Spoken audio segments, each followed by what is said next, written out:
Hello everyone, this is Shannon from That's So Po, and today I'm doing a review of Elatsoe by Darcie Little Badger, illustrated by Ravina Kai.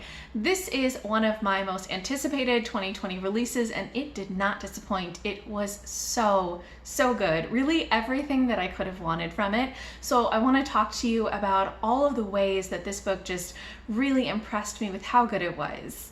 So first, let me tell you what the book is about. This is a debut YA fantasy contemporary novel that is also sort of a murder mystery. We follow Ellie, short for Elatsoe, who is a asexual Lippinapachi teenager. That representation is own voices for the author. And she lives in the modern day world, except there's some differences. Magic and magical beings actually exist in this world. So you have vampires and elves and scary scarecrows who come alive in the cornfields. You have all of this sort of thing, and it's integrated into daily life. Everybody knows about it. It's a normal thing. And Ellie herself has some special skills that are passed down from her ancestors. In particular, she is able to raise the ghosts of dead animals. So her companion is Kirby, her dog who passed away a few years ago and now is with her as a ghost. And we follow Ellie, who is a teenager trying to figure out kind of where she's going next in her life, what she wants to study in college, as she goes through a difficult time where her cousin passes away, and Ellie knows that it wasn't just an accident, it was murder, and she has to go and look into that, figure out what happened, and make sure that justice is enacted. So before getting into my review, I do want to recommend that you check out a couple of other reviews, which I will link below, by some Indigenous booktubers. Brody and the Midnight Librarian both have excellent reviews of Elatsoe. I really highly recommend those reviews. They aren't own voices for Lippinapachi rep, but they are Indigenous from different backgrounds, and they do a great job about talking about so many things that this book does well, so I really recommend that you check those out as well.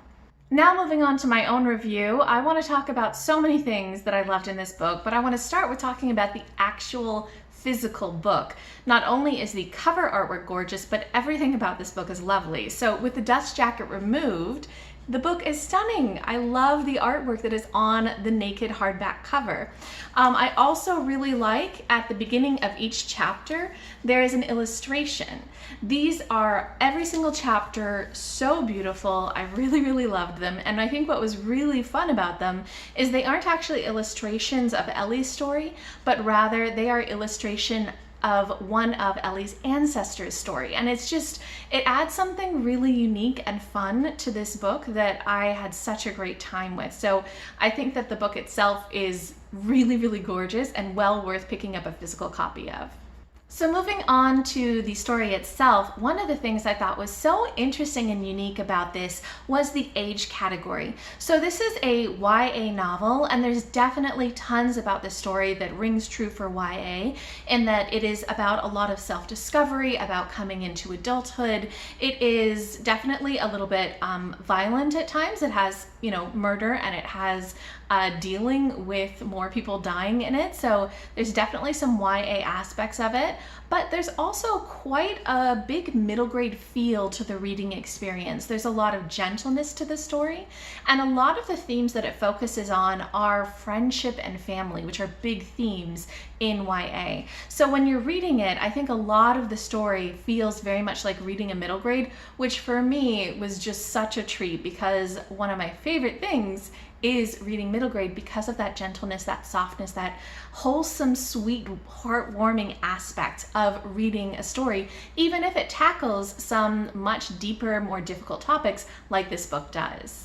Sort of a related point is the murder mystery aspect of this novel. So because Ellie is investigating the death of her cousin, most of this book is really about that kind of murder mystery. Ellie, in fact, wants to go to college to study paranormal investigation, where she would be investigating a lot of supernatural, magical things. And so we follow her in this journey as she's uncovering clues and looking into what has happened.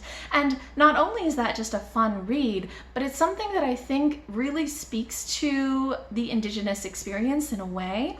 If you're not familiar with it, there's quite a big issue with missing and murdered Indigenous people, especially women and children. I'm going to link an article about that below. But basically, in a lot of Indigenous communities, the murder and kind of missing person rate is much, much higher than it is for the rest of the country in North America. And I really liked that in writing this as a murder mystery, Darcie Little Badger is sort of addressing some of that and addressing some of the issues of law enforcement and kind of the judicial system not really looking into those murders and missing person cases when they're Indigenous people, and instead there needing to be some form of justice that is enacted by the community itself. And so I really liked that Ellie was enacting that justice and that she was looking into something that the police had sort of dismissed as just an accident. Moving on to the fantasy elements of this book, I loved it. This is definitely a contemporary fantasy. It reads almost in the same way that a paranormal romance would in terms of the integration of all kinds of different magical beings into modern day life. And what I love so much about this was the logical way that it was integrated. Darcie Little Badger is a scientist. I believe she's an oceanographer, and she has done such a great job of imagining what would the modern day look like if all of these different magical beings and kind of spiritual elements existed from different cultures and different mythologies. So there's definitely a lot of people from stories in Lippinapachi heritage, but there's also tons of beings that are from European heritages, so things like vampires and fairies. And it's not just the beings themselves, but also the technology stuff like fairy rings. Fairy rings being used as a method of transportation in lieu of things like airplane travel, or things like sunscreen being used for vampires, or whatever it is. But a lot of this mixture of what's going on in the real world with what it would look like if these magical beings existed. And they're very much not secret. It's all totally integrated into the world. And I really, really liked that. And I really liked the exploration of what it would look like if, for example, you had vampires and, they needed to get blood from blood banks, and, this examination of having different councils that would track the vampires, all that sort of stuff. It's just so well done. In addition to the general world building, I think one of the things that I loved about this book was the way that it kind of gave you a glimpse into a lot of Lippinapachi culture and heritage and beliefs. There's so much in this that where Ellie is just living her life, we as the reader are understanding what that means for her to grow up as a Lippinapachi, what that means for her in terms of what her family's values are, what they care about, what their practices are. So there's a ton in here, things like the importance of storytelling, where storytelling is used not just to tell stories, but really to impart knowledge, to pass down all of this heritage and skills to the further generations. Or things like how you treat the dead, not saying their name and having their burial site be a secret and not keeping objects that are important to them, these sorts of things. Or even just the way that your skills are used. So because Ellie has this ability to raise ghosts,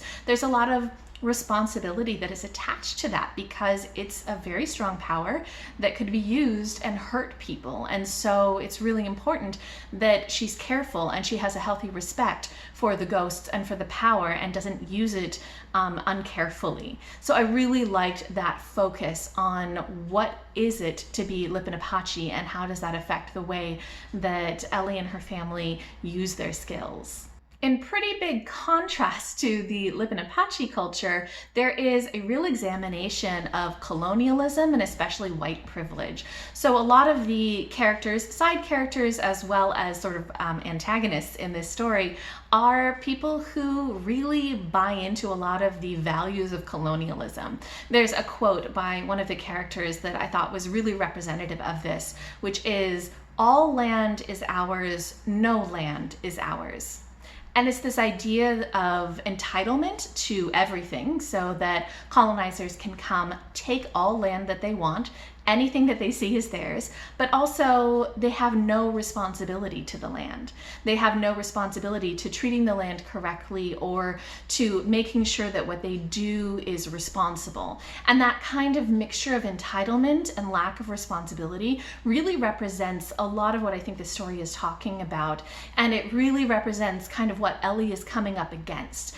So I loved the way that that delved into it. And it also really meshes well with some of the themes of environmentalism that is in this book. There is so much about the way that the colonizers have used magic irresponsibly and damaged the land around them. There's this whole idea of magic used irresponsibly causing a deterioration of the world around you or using up all of the resources. And I think that especially for a lot of Indigenous communities, there's a big issue, not just with land being taken, but land being really poorly used and, you know, water rights and access being very limited and all of these sorts of things. So there's a lot of very important and intricate discussions of these ideas of colonialism and the effect on the land.